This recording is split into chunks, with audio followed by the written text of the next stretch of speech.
You can tell by the way she walks that she's my girl. You can tell by the way she talks, she rules the world. You can see in her eyes that no one is.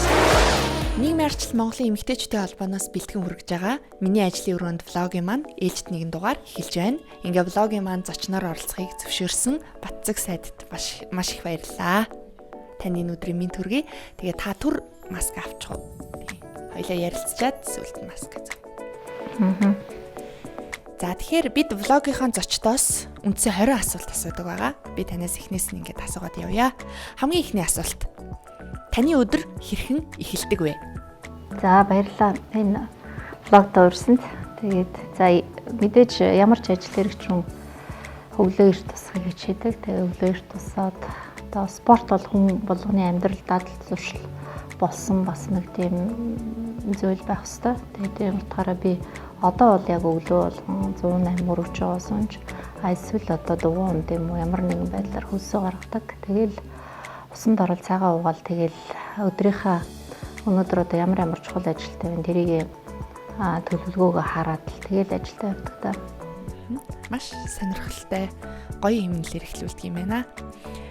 Ажлаа хэрхэн төлөвлөдөг вэ? Олон жил сар 7 хоногор төлөвлөдөг үү? За ажлын төлөвлөгөө бол мэдээж би бол ер нь бас их залуугасаа төлөвлөлт хийсэн.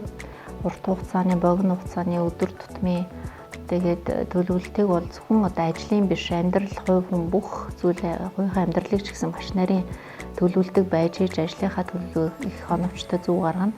Тэгээд яг ямар ч байгууллага төлөвлөлтгүй байгууллага гэж өнөөдөр ерөөсөө байхгүй хувийн одоо улсын төрийн бүх байгууллагууд маш нарийн төлөвлөлт хийдэг болсон. Одоо сайн төлөвлөлтийн програмууд гарсан.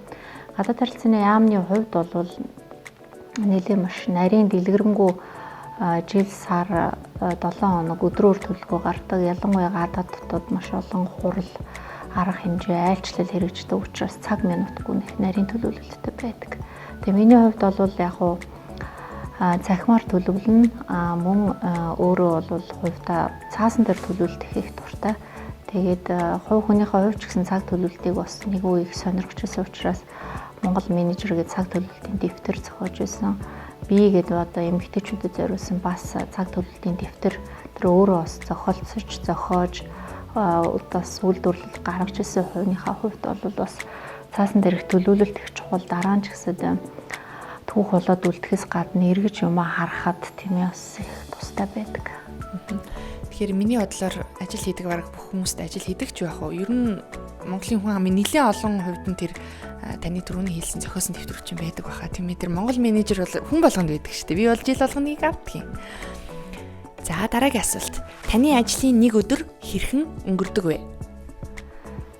За ер нь жилийн 4 улирал маш завгүй. Ялангуяа энэ ажил энэ гадаад харилцааны дэдсэдийн ажил бол их олон ажлын хэсэгт орж ажилладаг. Олон ажлын хэсэг ахалж ажилладаг. Тэгээд одоо их олон гадаад дотоод арга хэмжээний зохион байгуулалтыг бас хариуцж ажилладаг. Тэгээд ганц одоо миний одоо хийж байгаа ажил жишээлбэл баг хамт олон энэ гадаад харилцааны яамны олон одоо дипломатуудын хүчээр хамтын одоо хүчээр үр дүнд хүрдэг ийм ажлуудыг зохион байгуулдаг. За таны цүнхэнд тогтмол байдаг зүйлсийг харж болох уу? За би энэ нөгөө миний өөрийн хийсэн дэвтэр дэвтэр гэдэг. Эмэгтэйчүүд аюу их мэддэг шүү дээ энэ дэвтрийг. Тийм энэ зураг мөргөнд би өөрөө зурж ирсэн тухайн үед. Тэгэхэд бас 10 жил болсон. За ингээд таблет байгаа. Энэ маск, бэлий янз бүрээр байгаа. Тэгээд бүрөвч байна, нэрийн утас байна. Түлхүүрнүүд тэгээд нүдний шил салфеток тэгээд одоо эмэгтэй хүнд хэрэгтэй бусад ургуулын будаг тий пудр ойр зургийн юмнууд байгаа. Ийм л юм авчих тийм. Үргэлжлүүлээ би танаас шууд асууч. Таны ширээн дээр бас тогтмол гарын тань ойр байдаг зүйлсийг хармаар байна. Би өөр нэг айгу эмх цэгцтэй байх дуртай. Олон цаас одоо уншихгүй хэрэглэхгүй өдөр тутам хэрэг болохгүй зүйлээ нүднээс даалт хадгалаад тэг хэрэгтэй зүйлүүдээ хуулбарлаж аваад ч юм уу тийм ээ. Тэгээд туслах дээр нэлээ эмгцэгцтэй хадгалуулах дуртай. Зүгээр миний өдөр тутам хэрэгэлдэг гарын авлага, материал авлах тийм ээ, утасны жагсаалт. Тэгээд одоо янз бүрийн чиглэлээр төлөвлөгөөгөө хийдэг дэвтэрнүүд бас төрлөөрөө тэгээд би бас ийм одоо дэцэдийн ажилд хэрэгтэй ийм бичгийн хэрэгсэл ийм юмнуудыг бас өөрөө ингээ хийчтэй. Одоо энэ миний дэцэд гэцээтэй ингээд тэмдэглэл бичдэг цаас энэ бол байх хүчтэй байна. Тэгээ энэ бичгийн хэрэгсэл үзэг, нэрийн хуудас тэгээд би бас юм календарчсан төлөвлөгөө байнга ингээд нөх хавтгаагаар нь харж явах дуртай. Энийг би жил болгоо ингээд бас хийгээд энэ бол бас байнга байна. За тэгэл өдөр тутам яг одоо өнөөдрийн шийдэх ёстой үзэж харах ёстой материалууд л голдуу байна. Тэгээ өдөр тутмын сонин байна.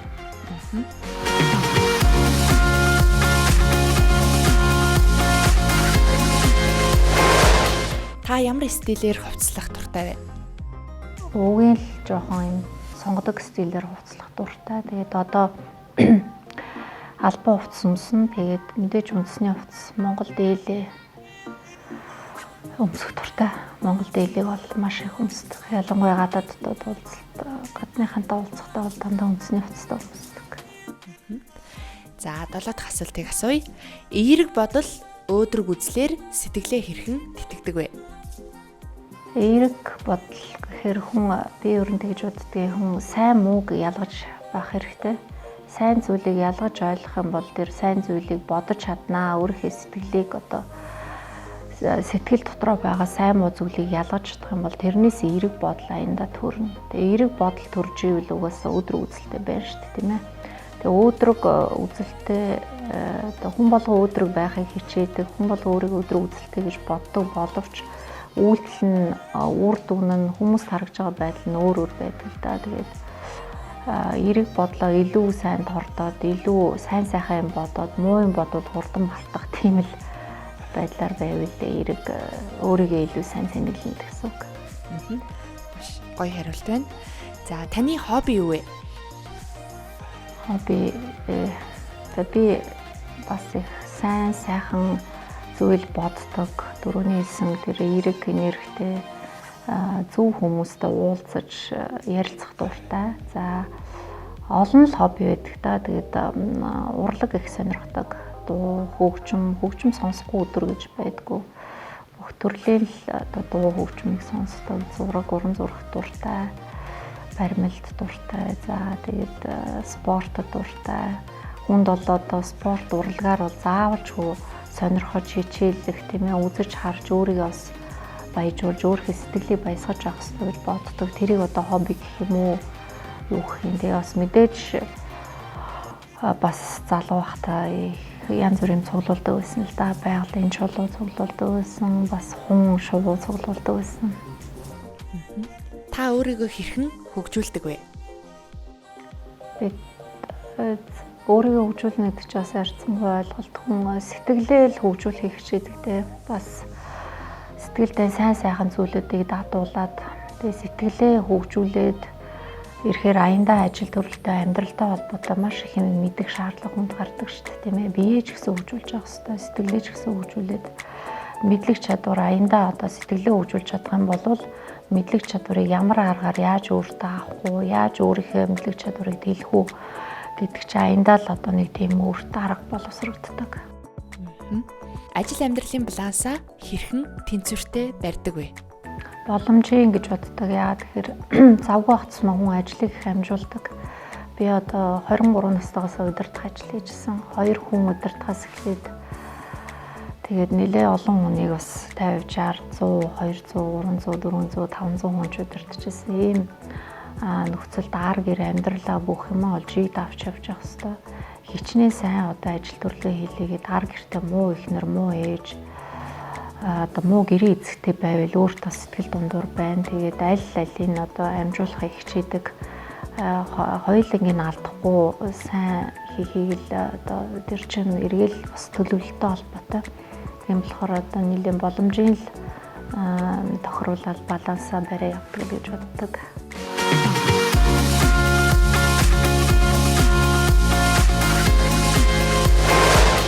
асуултаа үргэлжлүүлье. Би танаас 11 дахь асуултыг асууя. Таны ажиллаараа бахархдаг шалтгаан тань юу вэ? За манайх энэ төрийн тусгай албанд ажиллаж байгаа дэх бахархдаг гадаад харилцааны яам бол маш өвөрмөц байгууллага. Үе үеийн дипломатуудтай ажиллаж байгаараа бахархдаг. Мөн одоо манай гадаад харилцааны яамны хийж байгаа бүх дэлхийн улс орнуудтай харилцаж байгаа харилцаа гадаад ертөнцтэй харьцах бодлогоо боловсруулж байгаа үр дүнд нь гарч байгаа ажлуудаа хараад бахархдаг. За хамгийн сүүлд хийж бүтээсэн томоохон ажилт нь юу байсан бэ? Би одоо ганцаараа бүтээгээгүй. Манай гадаад харилцааны яам маш олон төрийн өндөр айлчлалуудыг амжилттай зохион байгуулсан. Мөн одоо би удирдах зөвлөлийн дараагаар нь төлөвлөлөө удирдах зөвлөлийн дараагаар нь ажилладаг. Ажлын хэсгийг ахалж ажилладаг. Нэлээд олон ажлуудын ард гарсандаа бол бахархалтай их сайхан санагддаг. Тэрэн дотроо одоо Мянганы сорилтын сангийн 2 дугаар компакт гэрээг байгуулсан. Хийн хоолойг одоо Орос Монголын нутаг дэвсгэрээр явуулах ажлыг зохион байгуулсан. Мөн одоо газрын төсний үйлдвэрийг энтгэхтэй хамтарч Монгол улсад зохион одоо байгуулж байгаа гэх мэт олон ажлуудын одоо ард гарсан тэр ажлуудыг тооцох юм бол бас бахархалтай хамт олон бөгөөд Монгол улсын бүтээн байгуулалтанд хөгжил төвшөлд оруулж байгаа хувь нэмэр гэдэг утгаараа бол бас оролцож ажилласан гэдгээрээ бахархдаг. Үр дүнг нь хараад сэтгэлтэй нь хөдөлсөн, баярлсан томоохон одоо бүтээн байгуулалт ажил гэвэл та юуг нэрлэх вэ? Сая хэлсэн тэр Мянганы сорилтын сангийн 2 дугаар компакт гэрээ за тэр газрын тосны үйлдвэр боловсруулах үйлдвэр за эдийн засгийн коридорын асуудал байна. Мөн далаад гарцсан хөгжиж байгаа орнуудын олон улсын судалгааны төвгээд байгууллагыг Монголд анх удаага байгуулсан жишээний ажлууд байгаа. За та мэдээллийг ер нь хаанаас авахыг илүү чухалчилдаг вэ? Хаанаас авсан мэдээлэлд илүү их итгэдэг вэ? За телевизүүдийг одоо бас нэр хүндтэй томоохон телевизүүд үндэсний телевиз мэдээллийг бол нэгдүгээр чухалчилдаг, хоёрдугаар өдөр тусмын сонингууд сайн редакцтай хяналттай мэдээллүүд явдаг. Ер нь бол албан мэдээлэлд илүү үндэслэдэг. Сошиалаар явж байгаа мэдээллийг бас тодорхой шүүлтүүртэй үзэж итгэхийг боддог. За эх оронч хүн гэж таны бодлоор ямар хүнийг хэлэх вэ? Өргөн хүрээтэй тийм ээ эх оронч хүн. Тэгэхээр за тусгаар тогтнол тийм ээ газар нутаг тэгээд одоо энэ эх орныхоо түүх, соёл, өв уламжлал, зан заншил бол гайхалтай Монгол улс. Энийг ойлгож бахархдаг тийм ээ. За тэгээд яг одоо өөрийнхөө хариуцсан, өөрийнхөө урдах ажлаа хариуцлагатай сайн хийдэг. Тэгээд одоо энэ төр улсынхаа хууль дүрм журмыг ягштал биелүүлж ажилладаг хүн л эх оронч хүн гэж бодож байна. За хүүхдийнхээ хүмүүжилт юуг чухалчлан анхаардаг вэ?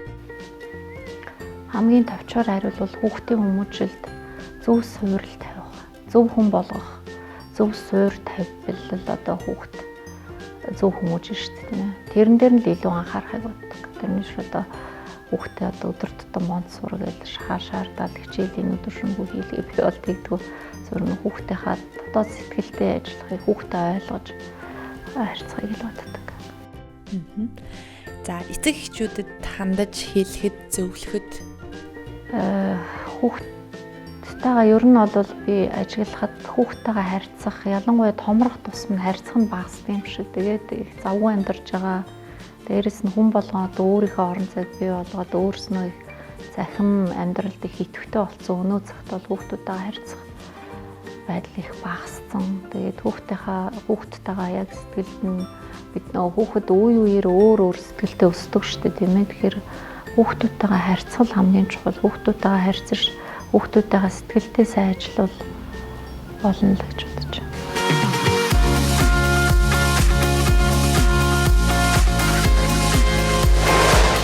За Монголын ирээдүг та яаж харж төсөөлж байгаа вэ?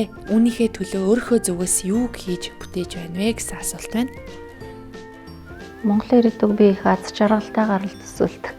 Монголын бас буян заяа гэж ярьдаг тийм ээ. Монгол хүмүүст бас олон сайхан давуу чанар, олон түүх, уламжлал бидний одоо хүсэж байгаа ирээдүг урд өмнө зөндөө олон ухаантай мэрэгэн хүмүүс хилцсэн, ярьсан, олон сургаал зохиосон, ам дамжаад явсан ийм сайхан уламжлалтай түүхтэй хүмүүс. Тэгэхээр аз жаргалтай байлгана гэдэг нь бид нэр ирээдүгөө тэгж бэлдэх юм бол ирээдүйд Монгол орн сайн сайхан байна. Тэр нь юу гэсэн үг юм бэ гэхээр хамгийн энгийнээр бид нар үр хөвгтөд зөв хүмүүжүүлэх.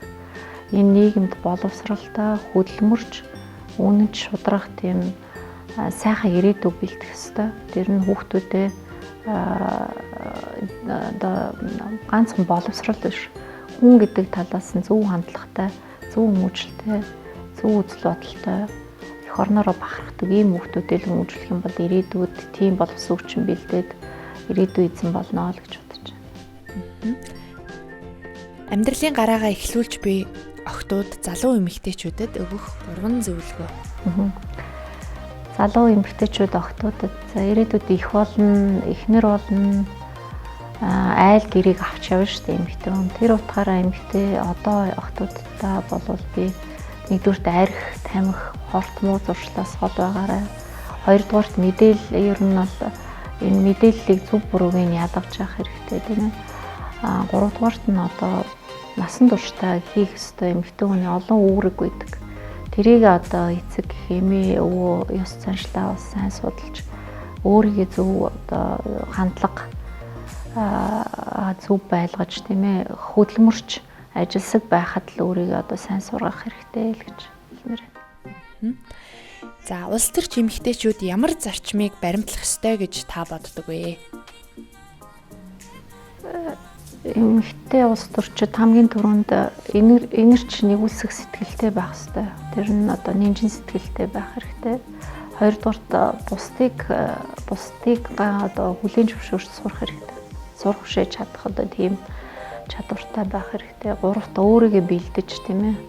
Маш олон эмэгтэй хүнийг төлөөлж улс төрд амжилт гаргаж чадах уу, улс төрд өөрөөр төлөөлж чадах уу гэдгээ өөрөө бодож улс төрд орох шийдвэрийг гаргах хэрэгтэй. Өөрийгөө сайн одоо зөв хүмүүжлтэй байна уу, үзэл бодол нэмэгцэгцтэй байна уу, хөдөлмөрийн бөгөөд одоо боловсролын төвшин чадвар нь ямар байна, өөрөө өөртөө үнэнч байж чадах уу. Тэгээд хүмүүстэй баг хамтарч ажиллаж одоо нийтийн гэх юм уу да нийгмийн сайн сайхны төлөө ямар зүйлийг хийж чадах вэ гэдгийг маш сайн тодорхойлж ийж улс төрд орох хэрэгтэй. Тэгээд улс төрд нэгэнт орсон бол улс төртэй байх хэрэгтэй гэдэг ийм л зарчимтай. Тэгэхээр би танаас нэмж нэг зүйл асуумаар байна. COVID-19 гэдэг энэ цар тахал одоо дэлхийн нийтийг түгшээж байна. Энэ цаг үед бас Монгол Улсын засгийн газар гадаад иргэн яам маань маш их ажилтай, ачаалтай байгаа. Энийг бүгд мэдж байгаа. Тэгэхээр бид одоо та бүхэн маань гадаад иргэн яам яг ямар зарчмаар, ямар бодлогоор яг энэ цаг үед үйл ажиллагаа явуулж байгаа вэ?